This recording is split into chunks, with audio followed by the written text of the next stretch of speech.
وانفعنا وزدنا علما وبارك لنا في علمنا وارزقنا الإخلاص في القول والعمل كاملا وعلما نافعا لا ينسى وتوفيقا دائما وصحة ويقينا وعافية.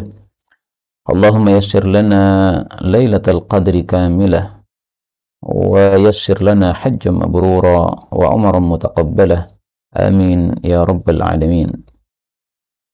Alhamdulillah, kaum muslimin rahimani wa rahimakumullah.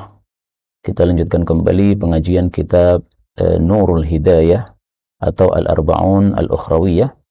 Setelah kemarin libur karena ada rencana safar, tetapi kemudian safarnya kita batalkan, dan alhamdulillah hari Rabu ini kita bisa lanjutkan lagi pengajian kitab Nurul Hidayah. Pada pertemuan yang lalu sudah kita bahas tentang hisab, bahwasanya hisab ada dua macam, ada yang betul-betul dihisab, itulah orang-orang yang akan binasa, ada yang hisabnya mudah sehingga dosa-dosanya dimaafkan oleh Allah Subhanahu wa taala, dan yang dibalas hanyalah kebaikan-kebaikannya saja. Itulah yang disebut sebagai hisab yasira, dan mudah-mudahan semua kita termasuk orang-orang yang dimudahkan oleh Allah Subhanahu wa taala masuk surga tanpa hisab, tanpa azab. Amin ya rabbal alamin. Kemudian kita lanjutkan al-haditsus sadis wal 20, hadis yang ke-26. Ini masih bicara tentang kondisi padang mahsyar, di mana di sana ada hisab dan ada juga yang lain-lain. Nah, inilah kondisi yang lain, yaitu ruwiya, diriwayatkan an Abi Sa'idin Al-Khudri radhiyallahu anhu qala qala Rasulullah sallallahu alaihi wasallam, man hafidha, barang siapa yang menjaga ala ummati, untuk umatku, maksudnya umat Islam, menjaga apa? Arba'ina hadithan, 40 hadis, min sunnati, dari sunnahku, adkhaltuhu, saya pasti memasukkan dia yaumal qiyamah, besok pada hari kiamat, fi syafaati, di dalam syafaat saya. Hadis diriwayatkan oleh Ibnu Najjar di dalam kitab tarikhnya, waruya, dan diriwayatkan juga, wa husyira, dan dia dikumpulkan, fi zumratil ulama, pada golongan atau kumpulan para ulama. Wa huwa dha'ifun, dan hadis ini derajatnya dhaif, ma'mulun bihi fi fadailil a'mal, tapi diamalkan oleh para ulama dalam masalah fadilah amal, indal jumhur, menurut mayoritas para ulama rahimahumullahu taala. Wal umdah, tetapi pedomannya ala ghairihi, atas selain hadis ini. Jadi pedomannya tetap hadis yang sahih. Nah, ini yang berkaitan dengan masalah yang kita bahas adalah husyira fi zumratil ulama, dikumpulkan pada kelompok para ulama. Maka menunjukkan bahwa di padang mahsyar itu nanti akan dikelompok-kelompokkan oleh Allah Subhanahu wa taala. Ada orang-orang yang alim, maka ini kelompok para alim. Ada orang-orang yang mati syahid, ini kelompok para syahid. Ada orang-orang yang para tulabul ilm, penuntut ilmu, maka ini dikelompokkan oleh Allah Subhanahu wa taala. Sebagaimana dikelompokkannya orang-orang baik, maka demikian juga dikelompokkan orang-orang buruk, kelompok para pencuri, kelompok para pezina, kelompok para koruptor misalnya. Secara umum seperti itu ya, tetapi detailnya hanya Allah Subhanahu wa taala yang mengetahui, karena padang mahsyar ini termasuk alam ghaib yang kita belum mengalaminya sama sekali. Kemudian kita ambil beberapa faedah dari hadis ini. Faedah yang pertama, kata-kata ruwiya, diriwayatkan, ini digunakan oleh para ulama untuk menyebutkan hadis yang dhaif. Karena itu buku-buku yang saya tulis berkaitan dengan hadis-hadis Nabi SAW bisa ditandai dengan istilah begini nih ya. Kalau ruwiya berarti hadisnya adalah dhaif. Kalau hadisnya sahih, biasanya saya sebutkan sahha, ya, sahih dari Nabi SAW, atau seperti dalam buku ini kata-kata sahihnya ditaruh di akhir. Faedah berikutnya, yang dimaksud hafidha ala ummati, menjaga untuk umatku, itu meriwayatkan hadis Nabi SAW dengan sanad yang bersambung dari orang yang menjaga tadi sampai kepada Nabi Muhammad sallallahu alaihi wasallam ya. Jadi sanadnya sambung sehingga terjaga betul hadis Nabi tadi sehingga dia sampaikan kepada umat beliau. Maka yang jelas mendapatkan jaminan ini atau termasuk dalam hadis ini adalah para ulama-ulama yang memang meriwayatkan hadis dengan sanad yang sahih, seperti Imam Bukhari, seperti Imam Muslim, Imam Abu Dawud dan lain-lainnya. Adapun seperti saya yang hanya menukil dari kitab-kitab mereka, kemudian saya kumpulkan dalam buku seperti ini, 40 hadis, ya, maka ini kalaupun bisa dimasukkan di dalam hadis ini, karena termasuk menjaga untuk umat Nabi SAW, tapi derajatnya itu adalah lebih rendah. Ya. Yang jelas-jelas termasuk menjaga adalah tadi, yang meriwayatkannya secara dengan sanad yang bersambung betul-betul sampai kepada Nabi SAW. Sehingga sudah tepat dikatakan sebagai menjaga hadis Nabi untuk umat beliau. Adapun penukil-penukil seperti saya, ini kalaupun dikatakan menjaga, itu hanya menjaga kecil saja, ya. Karena hadis ini kan berserakan di mana-mana. Nah, kemudian kita kumpulkan, kita pilih yang berkaitan dengan satu tema tertentu, di sini tema akhirat, kemudian kita kumpulkan menjadi 40 hadis. Nah, terjaga juga sehingga orang ingin mempelajari tentang tema akhirat, dia cukup mempelajari 40 hadis ini, dia sudah mengetahui kondisi-kondisi akhirat dengan sangat mudah. Nah, maka bisa disebut menjaga, tapi apa? Penjagaan yang bersifat kecil. Nah, mudah-mudahan meskipun penjagaan bersifat kecil, tapi sudah masuk dalam kategori hadis ini. Kemudian faedah berikutnya, arba'in hadisan, 40 hadis. Banyak para ulama yang menulis arba'in. Yang pertama kali menulis arba'in itu adalah Al-Imam Ibnu Mubarak rahimahullahu ta'ala. Kemudian diikuti oleh ulama-ulama yang lain, tapi yang paling terkenal adalah arba'in yang ditulis oleh Al-Imam An-Nawawi rahimahullahu ta'ala. Dan kitab arba'in kalau kita kumpulkan semuanya, itu tak terhingga jumlahnya. Satu orang saja bisa menulis arba'in sangat banyak. Dari ulama zaman dulu sampai orang-orang sekarang yang bukan ulama seperti saya, maka sudah banyak menulis hadis arba'in, maka ini jumlahnya tak terhingga.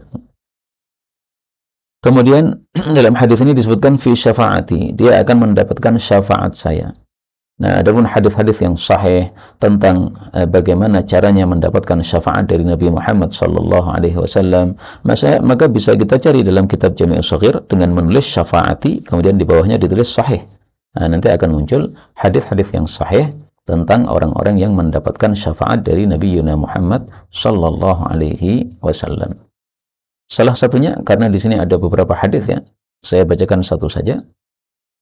Rasul sallallahu alaihi wasallam bersabda, "Man shalla alayya hina yusbihu 'ashran." Barang siapa yang selawat kepada saya 10 kali pada waktu masuk pagi, wa hina yumsi 'ashran, dan 10 kali ketika sore hari, adrakathu syafa'ati yaumil qiyamah, pasti mendapatinya syafaatku besok di hari kiamat. Hadis riwayat Tabarani, derajatnya hasan. Nah, maka jangan lupa setiap hari selawat minimal 20 kali, ya. Sore hari seperti ini kita baca Allahumma shalli ala Muhammad, Allahumma shalli ala Muhammad, Allahumma shalli ala Muhammad, Allahumma shalli ala Muhammad, Allahumma shalli ala Muhammad, Allahumma shalli ala Muhammad, Allahumma shalli ala Muhammad, Allahumma shalli ala Muhammad, Allahumma shalli ala Muhammad, Allahumma shalli ala Muhammad. Dah 10 kali, sangat mudah, ya. Dan kalau lebih bagus lagi adalah salawat Ibrahimiyah seperti yang kita baca pada saat sholat. Faedah berikutnya, di sini disebutkan zumratil ulama, golongan para ulama. Nah, tentang penggolongan manusia besok di akhirat, itu kita temukan juga di dalam Al-Quran. Allah Subhanahu wa Ta'ala bahkan menyebutnya di dalam satu surat, namanya surat Az-Zumar. Ya, Zumar itu adalah kelompok-kelompok. Az-Zumar ayat 73, wasiqal ladzina taqaw rabbahum ilal jannaz zumara, dan digiring orang-orang yang bertakwa kepada pemelihara mereka menuju surga dalam keadaan berkelompok-kelompok. Sebaliknya ahli neraka juga begitu, wasiqal ladzina kafaru ila jahannam zumara. Kalau tadi ilal jannaz zumara, ini tak ketemu dengan zain, boleh idgham, ya. Kalau idgham berarti al-jannaz zumara, atau seperti bacaan biasa jannati zumara. Tapi kemudian faedah terakhir dalam di sini disebutkan wal umdah ala ghairi, pedoman tentang periwayatan 40 hadis, bukan hadis ini karena hadisnya dhaif, tetapi ala ghairi, hadis yang lain. Hadis yang lain banyak. Contohnya Rasulullah sallallahu alaihi wasallam menghasung kita untuk menyampaikan hadis. Rasulullah mengatakan, naddarallahu mra'an sami'a minna haditha, semoga Allah membaguskan wajahnya seseorang yang mendengar dari kami hadis, fahafidhahu hatta yuballighahu ghairahu, lalu dia menghafalnya sehingga bisa menyampaikannya kepada orang yang lain. Ini hadis riwayat Abu Dawud, Tirmidzi dan lain-lain, derajatnya sahih. Kita lanjutkan al-haditsus sabi' wal 20, hadis yang ke-27. فقال المؤلف حفظه الله تعالى ونفعنا به وبعلومه في الدارين آمين عن عمر رضي الله عنه قال قال رسول الله صلى الله عليه وسلم Innal ulama, sesungguhnya para ulama, idza hadaru rabbahum, apabila mereka hadir kepada pemelihara mereka, yaitu Allah Subhanahu wa taala, maksudnya besok di akhirat. Kana Mu'adz bin Jabal adalah Sayyidina Mu'adz bin Jabal, sahabat Nabi, baina aidihim, ada di depan mereka, ratwatan bi hajar, sejauh melempar satu batu. Hadis diriwayatkan oleh Abu Nuaim di dalam kitab Hilyatul Auliya dan disahihkan oleh Al-Albani. Ini masih bicara tentang padang mahsyar, ya, sebagaimana tadi saya sampaikan, ada kelompok-kelompok di padang mahsyar itu, maka ada kelompok para ulama. Nah, kelompok para ulama ternyata dipimpin oleh Sayyidina Mu'adz bin Jabal radhiyallahu anhu. Mudah-mudahan kita para tulabul ilm, orang-orang yang mencari ilmu, ini bisa masuk dalam kelompok para ulama, karena kita sudah berusaha untuk mengetahui ilmu sebagaimana para ulama rahimahumullah ta'ala. Siapa sih Mu'adz bin Jabal sehingga dia jadi pemimpin para ulama? Nah, kita lihat sabda Nabi sallallahu alaihi wasallam. Beliau mengatakan, "Wa a'lamuhum bil halal wal haram." Yang paling paham terhadap halal dan haram dari sahabatku adalah Mu'adz bin Jabal. Ya, ini fadilahnya Sayyidina Mu'adz. Hadisnya diriwayatkan dalam kitab Sunan, ya tepatnya pada Sunan Tirmidzi, Nasa'i, Ibnu Majah. Hadisnya sahih. Nah, maka karena Sayyidina Mu'adz ini paling paham terhadap halal haram, maka pantas dia menjadi pemuka para ulama, ya. Mungkin Anda bertanya, di mana Abu Bakar, di mana Umar? Bukankah mereka juga ulama juga? Betul, mereka juga ulama juga, tapi masing-masing diberi oleh Allah fadilah sendiri-sendiri, ya. Secara umum Abu Bakar As-Siddiq lebih utama daripada Mu'adz bin Jabal. Demikian juga Umar lebih utama daripada Mu'adz bin Jabal. Tetapi bukan berarti Mu'adz bin Jabal tidak boleh lebih utama daripada Abu Bakar Umar dalam sebagian hal, ya. Jadi misalnya ada orang yang terkenal, dia itu pintar, pandai, dia gelarnya banyak, profesor, doktor, dan sebagainya. Tetapi dalam satu bab atau satu bidang ilmu, dia kalah dengan orang yang lebih fokus di dalam ilmu tersebut. Tidak ada masalah seperti itu, biasa terjadi. Inilah profilnya Mu'adz bin Jabal, dan dia wafat masih muda. Belum sampai 40 tahun beliau sudah wafat radhiyallahu taala anhu. Kita ambil beberapa faedah. Faedah yang pertama, di sini disebutkan hadaru rabbahum, mereka datang kepada pemelihara mereka, yaitu besok di hari kiamat. Makanya yang zahir adalah dari kalimat ini, ya, ini adalah di padang mahsyar, meskipun tidak ada kata-kata padang mahsyar di sini. Maka inilah rahasianya kenapa hadis-hadis ini kita munculkan di dalam pembahasan tentang mahsyar, karena orang di mahsyar itu dikumpulkan untuk berjumpa atau berhadapan dengan Allah Subhanahu wa taala, mempertanggungjawabkan amal mereka masing-masing. Hadirnya orang-orang beriman kepada Allah ini disebutkan juga di dalam Al-Quran. Allah Subhanahu wa ta'ala sebutkan pada surah Maryam ayat 85, yauma nahsyurul muttaqina ila ar-rahmani wafda. Pada hari kami mengumpulkan orang-orang yang bertakwa kepada Allah Subhanahu wa ta'ala wafda, sebagai tamu mulia. Sebaliknya, wa nasuqul mujrimina ila jahannam wirda, kami kumpulkan, kami giring orang-orang yang berbuat dosa menuju jahannam untuk memasuki neraka jahannam. Na'udzubillahi min syarri dzalik. Nah, di sini jelas disebutkan kata-kata nahsyuru, kami kumpulkan, maka sangat pantas kalau dibahas dimasukkan dalam pembahasan tentang mahsyar, tempat pengumpulan. Baik, inilah beberapa faedah untuk hadis ini. Kita lanjutkan hadis yang ke-28. Al-hadits ats-tsamin wal 'ishrun. An Anas radhiyallahu anhu anna Rasulullah sallallahu alaihi wasallam qala, Allahumma ahyini miskinan, ya Allah, hidupkanlah saya sebagai orang miskin, wa amitni miskinan, dan matikan saya sebagai orang miskin, wahsyurni fi zumratil masakin, kumpulkan saya dalam kelompok orang-orang miskin yaumal qiyamah, besok pada hari kiamat. Qalat Aisyah, maka berkata Aisyah, lima ya Rasulullah, kenapa begitu ya Rasulullah? Qala, beliau mengatakan, innahum yadkhuluna al-jannah, sungguh orang-orang miskin itu masuk jannah qabla aghniyaihim, sebelum orang-orang kaya mereka, bi arba'ina kharifan, selama 40 tahun lamanya. Ya Aisyah, wahai Aisyah, la taruddil miskin, kamu jangan menolak orang miskin, walau bisyiqqi tamrah, meskipun hanya dengan separuh kurma. Ya Aisyah, wahai Aisyah, ahibbil masakin, cintailah orang-orang miskin, wa qarribihim, dekatkanlah mereka. Fa innallaha yuqarribuki, karena Allah akan mendekatkan engkau yaumul qiyamah, besok pada hari kiamat. Hadis diriwayatkan oleh Tirmidzi wa gharrabahu, dan dia mengatakan hadis gharib, wa sahahahu al-Albani, sementara Syekh Albani mensahihkannya. Nah, ini yang berkaitan dengan tema kita adalah pada kalimat Nabi sallallahu alaihi wasallam, wahsyurni fi zumratil masakin, ya. Jadi di akhirat besok ada kelompok orang-orang yang miskin, ya. Sebagaimana ada kelompok orang-orang yang kaya. Nah, orang-orang miskin ini Nabi pilih untuk termasuk mereka. Ternyata rahasianya adalah karena miskin itu lebih cepat hisabnya, sehingga lebih cepat masuk surganya. Ya, sebagaimana di sini dikatakan yadkhulunal jannah, mereka masuk surga sebelum orang kaya. Kenapa masuk surga sebelum orang kaya? Ya tadi, karena hisabnya lebih cepat. Ya. Sebagaimana Nabi Shallallahu Alaihi Wasallam mengatakan tentang masalah kaya, beliau mengatakan, Ithnatani yakrahuhuma ibnu Adam, dua perkara yang tidak disukai oleh manusia. Yakrahul maut, dia enggak suka mati, padahal mati lebih baik daripada fitnah. Wa yakrahu qillatal mal, dia tidak suka sedikit harta, padahal sedikit harta lebih sedikit hisabnya. Hadis riwayat Ahmad sahih. Nah, tapi kalau teori yang saya dapatkan dari sebagian guru kami adalah ya, antara kaya dengan miskin, itu tidak usah kita memilih, ya, kita pasrahkan saja pilihan kepada Allah, ya. Kita katakan akhtaru alla akhtar, saya memilih untuk tidak punya pilihan, pun terserah Allah mau pilih untuk kita apa. Allah mau pilih untuk kita kaya, nggak ada masalah, yang penting kaya yang syukur kepada Allah Subhanahu wa taala. Allah pilih untuk kita miskin, enggak ada masalah. Yang penting miskin tapi sabar, tidak ngersuloh, dan tidak menipu orang ke sana kemari karena menghutang kemudian tidak mengembalikan dan sebagainya.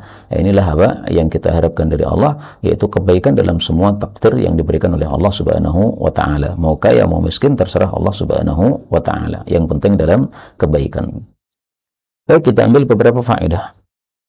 Faedah pertama, hidupkanlah saya sebagai orang miskin. Apa makna miskin di sini? Ada dua tafsiran. Sebagian ulama mengatakan miskin di sini dari kata-kata adalah maskanah atau sakinatul qalbi, yaitu ketenangan hati. Berarti di sini tidak diartikan orang miskin, fakir miskin, bukan. Tapi hidupkanlah saya sebagai orang yang hatinya tenang, ya, sakinah, maskanah, hatinya tenang, sehingga tidak ribut untuk cari harta, dengan apapun yang dikasih oleh Allah hatinya qanaah, tenang, ya. Tidak susah payah untuk pontang-panting cari harta ke sana kemari karena mengejar mengejar dunia, tidak, tapi hatinya tenang. Apapun yang diberikan oleh Allah udah cukup tenang. Kalau makna seperti ini, maka berarti miskin tidak harus sedikit harta, ya. Tetapi saya lebih suka miskin di sini diartikan apa adanya. Miskin ya miskin, karena di sini dikatakan aghnia, orang kaya. Kebalikan dari kaya apa? Ya miskin. Kan miskin di sini ya miskin yang yaitu sedikit harta. Nah, maka tafsiran yang kedua, miskin di sini maksudnya adalah sedikit harta, tapi bukan sedikit sampai kekurangan sehingga pontang-panting ke sana kemari, susah hidupnya, minta orang sana, minta orang pinjaman sana sini, kemudian harus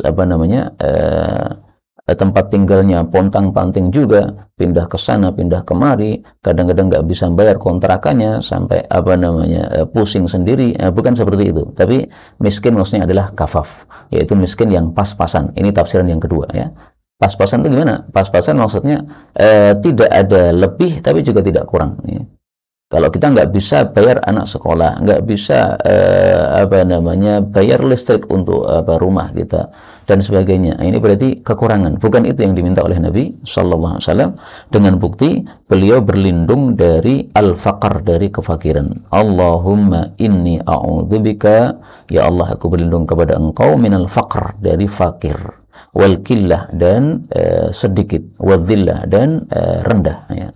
Meskipun fakir di sini ditafsirkan oleh para ulama yaitu fakirnya hati. Hati merasa nggak puas terus, sudah dikasih berapapun banyak oleh Allah masih merasa nggak puas juga. Nah, itu hakikat fakir seperti itu ya. Tapi tetap juga fakir yang menyebabkan orang kesusahan sehingga pontang-panting ke sana kemari, hidupnya serba susah, serba pusing terus, mikir bayar utang dan sebagainya, mikir untuk makan dan sebagainya. Nah, bukan itulah fakir yang dikehendaki oleh Nabi Shallallahu Alaihi Wasallam. Tapi yang kafaf, yaitu pas-pasan tadi, nggak ada lebih, nggak ada kurang. Doa seperti ini, hidupkanlah saya sebagai orang miskin, boleh dibaca apabila memang kita siap menjalani hidup miskin. Tetapi kalau tidak suka menjalani hidup miskin, maka ada doa yang lain ya. Allahumma inni as'aluka ilman nafi'a wa rizqan tayyiba wa amalan mutaqabbala. Ya Allah, saya minta ilmu yang manfaat, rizki yang baik, dan amal yang diterima oleh Allah Subhanahu wa ta'ala. Faedah berikutnya, dalam hadis ini disebutkan arba'ina kharifan. Orang miskin masuk surga sebelum orang kaya 40 tahun dulu sebelum mereka. Dalam hadis yang lain disebutkan yadkhulu fuqara'ul muslimin al-jannah. Orang fakir di kalangan muslimin masuk jannah qabla aghniyaihim, sebelum orang kaya, binisfi yaumin, separuh hari, wa huwa 500 amin, separuh hari itu sama dengan 500 tahun. Jadi apa? Di sini disebutkan 500 tahun. Sementara tadi adalah arba'ina kharifan, 40 tahun. Nah, ini kan jaraknya jauh. 40 tahun sama 500 tahun. Padahal sama-sama hadisnya sahih. Nah, maka harus dikompromikan. Nah, sehingga komprominya adalah bisa saja yang dimaksud di sini adalah orang-orang fakir yang khusus. Misalnya orang-orang fakir dari kalangan muhajirin dan ansar, dibandingkan dengan orang-orang kaya dari kalangan muhajirin dan ansar. Itu maka jaraknya tidak begitu lama ya. Tapi kalau dibandingkan dengan rata-rata orang, nah, itu bisa 500 tahun. Ala kulli hal bisa dikompromikan antara dua hadis ini dengan kompromian semacam itu. Kemudian dalam hadis ini disebutkan la taruddil miskin, jangan kamu menolak orang miskin. Artinya kalau ada orang miskin datang, maka hendaklah kita kasih sesuatu. Menolak itu artinya nggak ngasih apa-apa ya. Maka paling bagusnya ada orang miskin yang datang memang betul-betul miskin, kita tahu miskin, maka hendaklah apa? Dikasih. Tapi kalau kita tahu orangnya memang pekerjaannya sehari-hari minta sana, minta sini, ngatung sana, ngatung sini, padahal kita tahu rumahnya bagus. Nah, ini bukan orang miskin yang sesungguhnya. Tapi yang miskin yang sesungguhnya hendaklah sebagaimana kata Nabi, dha'if yadil miskin, taruhlah pada tangannya orang miskin walau dhilfan muhraqa, meskipun hanya kuku yang dibakar. Ini maksudnya meskipun hanya sedikit ya. Kuku yang dibakar nggak bisa dimakan ya, kukunya kambing nggak bisa dimakan. Tapi ini maksudnya sesuatu yang sedikit. Cuma punya roti tawar 1 lembar saja, udah kasih, nggak ada masalah. Mohon maaf, saya lagi nggak punya apa-apa kecuali 1 lembar roti tawar, nggak ada masalah. 1 bungkus nasi putih, mohon maaf, lauk sudah habis, tinggal nasi putih, nggak ada masalah. Yang penting ada sesuatu yang diberikan. Kemudian hadis ini mengatakan ahibbil masakin, cintailah orang-orang miskin. Mencintai orang miskin termasuk perkara mulia, sampai-sampai Nabi disuruh berdoa kepada Allah, wa hubbal masakin. Wahai Muhammad, kata Allah, idza shallaita, kalau kamu sudah selesai salat, yaitu salat 5 waktu, maka ucapkanlah Allahumma inni as'aluka fi'lal khairat wa tarkal munkarat wa hubbal masakin. Ya Allah, saya minta 3 hal, bisa melakukan kebaikan-kebaikan, bisa meninggalkan kemungkaran-kemungkaran, dan bisa mencintai orang-orang miskin. Dan masih ada lagi doanya, wa antaghfirli wa tarhamani wa tatuba alayya. Ini hadis diriwayatkan oleh Imam Tirmidzi, sahih. Faedah berikutnya, dan dekatkanlah orang-orang miskin. Nah, ini dipraktekkan juga oleh Nabi SAW. Nabi menziarahi orang-orang miskin, menjenguk orang-orang sakit mereka. Karena ya'ti du'afa al-muslimin, Nabi kebiasaannya mendatangi orang-orang lemah, yaitu orang-orang miskin dari kalangan muslimin. Yazuruhum, ziarahi mereka, ya'udu mardahum, menjenguk orang sakit mereka, yashhadu janaizahum, menghadiri jenazah mereka. Ini hadis riwayat Hakim sahih. Hadis berikutnya al-hadits at-tasi' wal 20, hadis yang ke-29. An al-Miqdad bin al-Aswadi qala sami'tu, aku mendengar Rasulullah sallallahu alaihi wasallam yaqulu tudna, didekatkan asy-syamsu, matahari, yaumul qiyamah, besok pada hari kiamat, minal khalqi, terhadap makhluk. hatta sehingga takuna adalah matahari minhum dari mereka kamiqdari milin sekitar 1 mil saja. Qala Sulaim bin Amir, berkata rawi, fawallahi demi Allah, ma adri ma ya'ni bil mil, aku enggak tahu apa yang dimaksud beliau dengan mil itu, karena mil itu ada 2 makna dalam bahasa Arab.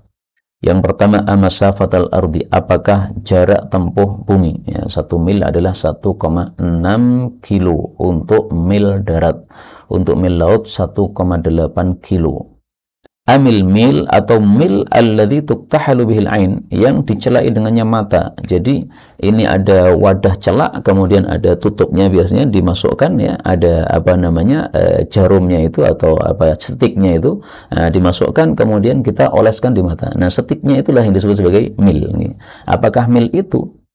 Jadi maksudnya dekatnya matahari itu adalah 1,6 kilo di atas kepala, atau cuma sejauh ini, ya, berarti lebih dekat lagi. Wallahu a'lam. Apa yang dimaksudkan oleh Nabi nggak ngerti. Qala, Nabi mengatakan, fayakunun nasu, maka adalah manusia ala qadri a'malihim, sekitar sesuai kadar amal mereka, fil araqi, dalam masalah yaitu keringatnya. Jadi karena matahari sangat dekat, otomatis keringatnya bercucuran. Nah, semakin jelek amalnya, semakin banyak keringatnya. Semakin baik amalnya, semakin sedikit keringatnya. Mudah-mudahan kita termasuk yang dinaungi oleh Allah, sehingga keringatnya tidak banyak di akhirat. Amin ya rabbal alamin. Maka Nabi perinci kemudian, faminhum, di antara mereka may yakunu ila ka'bayh, ada yang keringatnya itu sampai kedua mata kakinya. Wa minhum may yakunu ila rukbatayh, di antara mereka ada yang keringatnya itu sampai lututnya. Wa minhum may yakunu ila haqwayh, di antara mereka ada yang keringatnya sampai ke pinggulnya atau pinggangnya. Wa minhum may yuljimuhul araqu iljaman, dan dari mereka ada yang terkekang oleh keringatnya dengan sebenar-benar kekang. Nah, kekang itu maksudnya gimana? Nah, kemudian Nabi nunjuk ke mulut.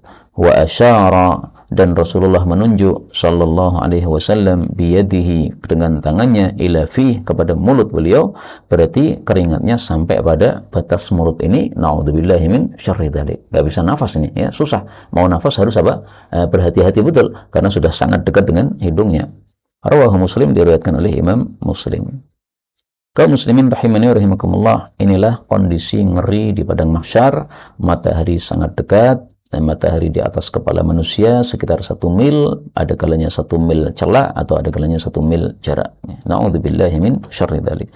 Maka pada kondisi seperti itu, kita sangat butuh naungan dari Allah Subhanahu wa taala. Nah, salah satu naungan dari Allah disebutkan dalam hadis yang sahih, man andzara mu'siran, barang siapa yang memberi tempo kepada orang yang susah untuk membayar hutang, aw wada'alahu, atau menggugurkan hutangnya, adzallahu Allahu yaumal qiyamah tahta dhilli arsyih, Allah pasti naungi dia besok pada hari kiamat di bawah naungan singgasananya, yauma la dhilla illa dhilluh, pada hari yang tidak ada naungan kecuali naungannya. Hadis riwayat Tirmidzi, ya. Maka ada teman Anda utang, kemudian sudah jatuh tempo, misalnya akhir Mei untuk membayar utang, ternyata akhir Mei tidak membayar juga. Sampai Mei berikutnya, sampai Mei berikutnya, sampai Mei berikutnya, bertahun-tahun, nggak bisa juga. Nah, sudah, kasih tempo terus, kasih tempo terus. Selama Anda kasih tempo, semakin besar pahalanya di hadapan Allah Subhanahu wa taala, dan semakin besar naungannya besok di hadapan Allah Subhanahu wa taala. Demikian juga hadis yang lain, supaya kita mendapatkan naungan dari Allah. Kullu mri'in fi dhilli shadaqatih, setiap orang itu berada pada naungan sedekahnya masing-masing, hatta yuqda bainan nas, sampai diputuskan di antara para manusia, yaitu ada yang masukkan surga, ada yang masukkan neraka. Nah, sebelum diputuskan itu ada yang dikasih naungan oleh Allah. Salah satunya kenapa? Karena sedekah.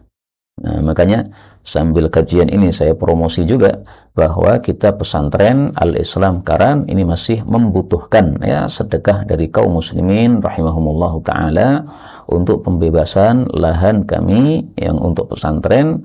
Jadi nilainya selain sedekah juga nilainya wakaf, ya. Wakaf ini pahalanya sangat besar. Selama pesantren masih dipakai, maka selama itu juga pahala ngalir kepada orang-orang yang wakaf. Nah, maka silahkan yang belum ambil kesempatan wakaf untuk pembebasan lahan pesantren kami, silahkan untuk bisa mengambil kesempatan emas ini, ya. Kami tidak minta-minta, tapi sekedar memberikan peluang saja, ya. Siapa yang mengambil peluang peluang ini, maka dia akan mendapatkan faedahnya untuk dirinya sendiri, bukan untuk orang yang lain. Baik, kita ambil beberapa faedah. Faedah pertama, dikatakan di sini tudna syams, matahari didekatkan. Nah, ini jelas kondisinya sebelum orang-orang masuk neraka. Maka ini kondisinya kondisi padang mahsyar. Karena kalau sudah masuk neraka, maka matahari sudah tidak di atas lagi. Matahari sudah ikut dimasukkan oleh Allah Subhanahu wa taala dalam neraka. Sebagaimana sabda Nabi, "Inna syamsa wal qamar", sungguh matahari dan bulan, thawrani aqirani finnar, keduanya lumpuh di dalam neraka. Maksudnya dimasukkan dalam neraka, nggak bisa keluar. Seperti hewan yang lumpuh di dalamnya. Ini bukan untuk disiksa ya, tapi untuk menyiksa orang-orang kafir yang ada di dalam neraka tersebut. Faedah berikutnya, kata-kata mil ini ada dua makna. Jadi dalam bahasa Arab satu kata punya dua makna, itu disebut sebagai lafdzun mushtarak, ya, lafal yang berserikat karena punya dua makna. Nah, maka untuk mengetahui makna yang mana, ini perlu kepada qarinah atau tanda-tanda yang lain. Nah, di sini rawi tidak menemukan tanda apapun, maka dia mengatakan, saya nggak ngerti yang dimaksud oleh Nabi ini mil kayak apa seperti ini. Tapi mau mil yang celak atau mil jarak, ini semuanya sangat dekat ya. Anda bayangkan saja ini berapa kilo jauhnya antara bumi dengan matahari, betapa panasnya, dahsyatnya. Kadang-kadang kita siang hari nggak kuat untuk keluar karena saking panasnya. Sampai pusing gara-gara berada di bawah terik matahari. Nah, kalau cuma 1,6 kilo, betapa panasnya ini. Nggak kebayang panasnya. Masya Allah. Na'udzubillahi min syarri dzalik. Maka sungguh betul-betul sebelum kita mati harus persiapan payung sebelum hujan. Payung sebelum panas di akhirat kelak. Yaitu dengan sedekah maupun yang amalan-amalan yang lain. Kemudian faedah berikutnya, di sini Nabi Shallallahu Alaihi Wasallam menyebutkan bahwa keringat itu qadri amalihim, sesuai dengan kadar amal masing-masing. Maka marilah kita perbanyak amal, terutama sekarang masih bulan Ramadan. Bulan Ramadan pahalanya dilipat gandakan oleh Allah Subhanahu wa taala, sehingga paling bagus kita memperbanyak amal kita pada bulan Ramadan ini sebanyak-banyaknya. Tilawahnya ditambah, tahajudnya ditambah, sedekahnya ditambah, semua kebaikannya ditambah. Para ulama mengatakan afdhalus sadaqah fi Ramadan, sedekah paling utama di bulan Ramadan. Ini perkataan yang sangat benar. Meskipun dalam hadis menyebutkan seperti itu, tapi hadis yang dhaif, tapi ini kita sebutkan sebagai perkataan ulama saja karena hadisnya dhaif. Tapi kalau sebagai perkataan ulama, maka ini sesuatu yang jelas benarnya, karena di bulan Ramadan memang pahala dilipat gandakan oleh Allah Subhanahu wa taala. Terakhir kaum muslimin rahimani wa rahimakumullah, hadis yang ke-30, al-haditsu thalathun as-sur, tentang pagar. An Muqatil, dari Muqatil, ini seorang ulama tabi'in, fi qawlihi, tentang kalam Allah Ta'ala, yawma yaqulul munafiquna wal munafiqatu lilladzina amanu anziruna naqtabis min nurikum. Yauma, pada hari, yaqulu, berkata al-munafiqun, orang-orang munafik laki, wal munafiqat, wanita-wanita munafik, lilladzina amanu, kepada orang-orang beriman, wahum ala sirat, sementara orang-orang beriman itu di atas jembatan. Sirat ini adalah jembatan di atas neraka jahanam ya. Jadi ini jembatan, ini neraka jahanam, di atasnya ada sirat. Orang-orang beriman lewat nih. Orang-orang munafik mengatakan, tunggu, kami ingin ikut lewat. Kenapa? Karena jembatan ini sangat gelap sekali, sangat kecil sekali jembatannya, dan sangat tajam sekali jembatannya. Maka kalau tidak punya sinar, nggak mungkin bisa lewat. Na'udzubillahi min syarri dzalik. Disebutkan dalam Sahih Muslim tentang sifat jembatan ini ya. Adaqqu minasy'ar, lebih tipis daripada sehelai rambut. Ini bukan sabda Nabi, tapi perkataan Abu Sa'id. Qala Abu Sa'id, berkata Abu Sa'id, balaghani anal jisra, telah sampai berita kepada saya bahwa jembatan itu adaqqu minasy'arah, lebih tipis daripada sehelai rambut, wa ahaddu minas saif, dan lebih tajam daripada pedang ya. Jadi tipis, kemudian tajam, kemudian gelap gulita. Na'udzubillahi min syarri dzalik. Maka orang-orang munafik mengatakan, anziruna, yaqulu, Allah mengatakan, maksudnya, jadi tafsirannya anziruna itu adalah urqubuna, tunggulah kami ya. Ini boleh dibaca dua bacaan ya. Anziruna boleh, ungduruna juga boleh. Tapi apa? Artinya semakna ya. Kalau angziruna itu berilah tempo kepada kami, maksudnya tunggulah. Ungduruna sama juga ya, tunggulah. Naktabis, kami akan mengambil min nurikum, dari sinar kalian. Jadi maksudnya orang-orang mukmin itu punya sinar sehingga melewati jembatan bisa. Orang-orang munafik nggak punya. Nah, maka mereka maksudnya ingin nebeng sinar gitu.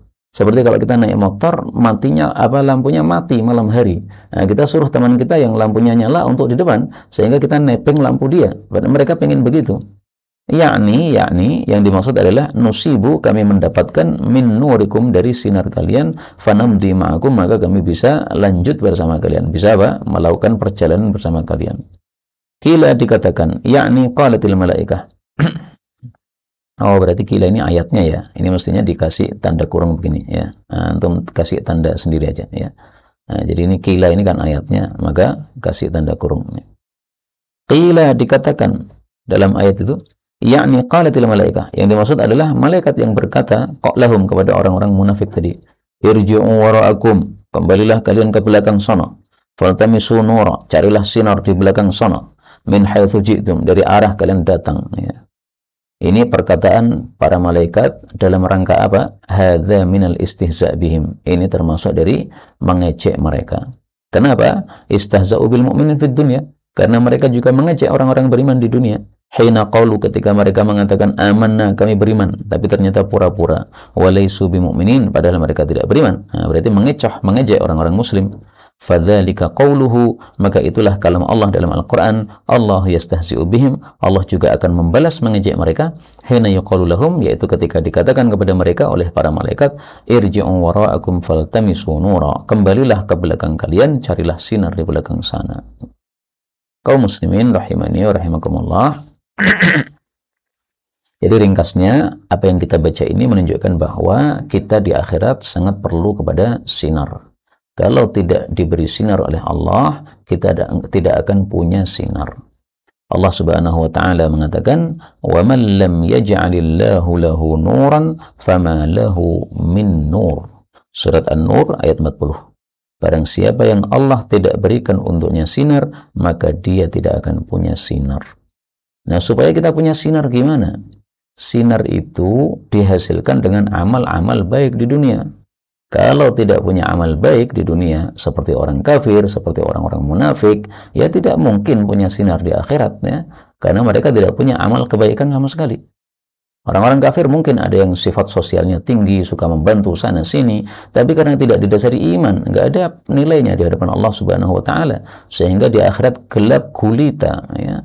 Dan ini juga mengingatkan kita satu hadis Nabi sallallahu alaihi wasallam. Beliau mengatakan, ittaqudz zulma fa innadz zulma dzulumatun yaumal qiyamah. Hindarilah zalim, karena zalim itu menjadi kegelapan besok pada hari kiamat. Mungkin dia seorang muslim, mungkin dia seorang penceramah, seorang dai, tapi mendolimi sana sini, na'udzubillah, sinarnya dipadamkan oleh Allah, gimana terus? Nggak bisa lewat nanti, na'udzubillah. Menuduh sana, menuduh sini, mengejek sana, mengejek sini, na'udzubillah ya. Apalagi kalau dituduh atau diejek itu satu kelompok yang besar, ini berarti berapa jamaah yang sudah diejek dan sudah dituduh ini. Ini bisa mengerikan sekali ya. Sinar-sinarnya dipadamkan oleh Allah gara-gara az-zulma dzulumat ya. Zalim menjadi apa? Kegelapan-kegelapan. Na'udzubillahi min syarri dzalik. Dan ini juga mengingatkan kita satu hadis Nabi yang lain. Rasulullah mengatakan, basyiril masya'ina fi dzulam, berilah kabar gembira kepada orang-orang yang senantiasa berjalan pada gelap gulita ilal masajid, menuju masjid-masjid, bin nurid tam yaumil qiyamah, dengan sinar yang sempurna besok pada hari kiamat. Nah, maksudnya di sini adalah salat isya berjamaah di masjid dan salat subuh berjamaah di masjid. Karena isya subuh ini adalah waktu yang gelap gulita ya, meskipun sudah banyak lampu, tapi tetap saja suasananya masih gelap. Dan mudah-mudahan termasuk juga yang melakukan salat tarawih berjamaah baik pada isya maupun juga salat tarawih berjamaah baik yang di akhir malam ya. Sekaligus saya promosi di sini, kita buat tarawih berjamaah jam 2 malam, jam 2:15 di Masjid Taqwa Kartasura ya. Maka silahkan yang dekat sana untuk hadir setiap malam dari awal Ramadan sampai dengan akhir Ramadan ya. Buka kemudian sahur bersama di sana gratis insyaallah taala.